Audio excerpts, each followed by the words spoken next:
Hey, what's up guys? So in this video we will see how to change the font style on any HyperOS phone. Now to do that, just open the Themes app on your smartphone. Now from here, just swipe to the left side and select Fonts.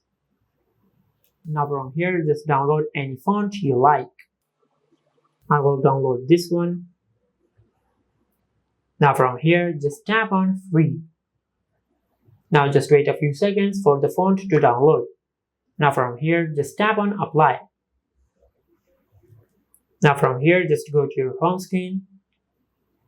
Now as you can see, we have successfully changed the font style on our HyperOS phone. And this is how you can change the font style on any HyperOS phone.